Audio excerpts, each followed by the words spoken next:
there today, everybody. This is Michael out in Maui. Aloha. So if you've been enjoying all the content that I've been putting out, I recommend subscribing to the channel. By subscribing, you'll be notified every single time I put out a new video. So here you go, a little entertainment for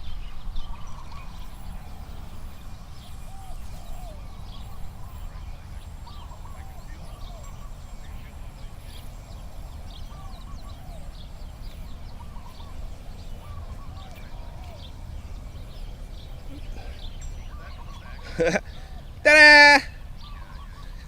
Yep, I picked up yo-yoing. I figured I've learned how to throw the frisbee, so I took up a yo-yoing because it's really hard. If you think disc golf is hard, learn to yo-yo. Because yeah, yo-yoing is really hard. So, yep, it takes a lot of work to learn how to throw a yo-yo. So, something like this.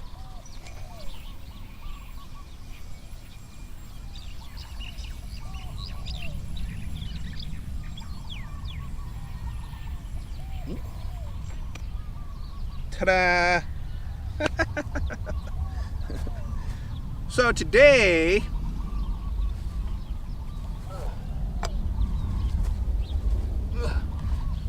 I wanted to talk about putting. So when you're learning to putt, the first thing you notice is, you know, like you'll putt your disc at the basket, then it'll flip over onto the hyzer flight, and a lot of times you'll miss the basket, you know, because the disc has turned over and hyzers, you know, off to the left. So the thing you got to do is you need to stand at like 10 feet away from the basket. So 10 feet away from the basket, putt. If your disc goes right into the basket from 10 feet flat, straight, you know, no hyzer, so you're good. Then step back to, you know, maybe 20 feet. So at 20 feet, putt. Now, does your disc make it to the basket completely flat, straight, or is it starting to hyzer on you? You know, the putt is starting to hyzer at 20 feet. So what you're trying to do is find out, where does your disc start to hyzer? You know, is it at 15 feet? You know, when you're at 15 feet and you putt, the disc starts to hyzer out right before it gets to the basket. So you need to figure out where your disc starts to hyzer on your putt.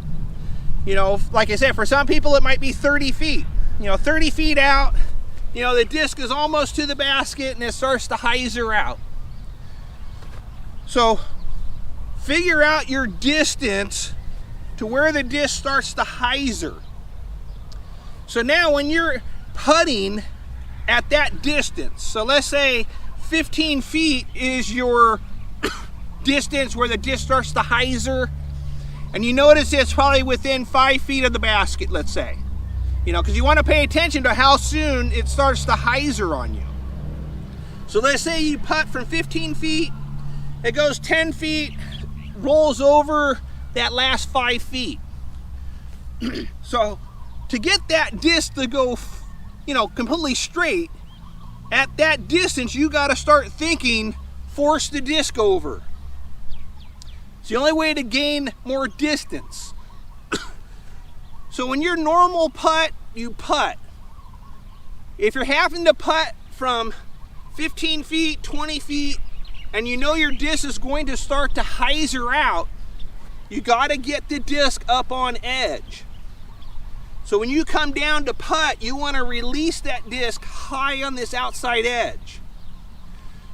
What you're trying to do is, you know, if you can get the disc to ride high on that outside edge, maybe 5, 6, 7 feet, then it flattens for that last 10 feet, and now you've got it straight into the basket.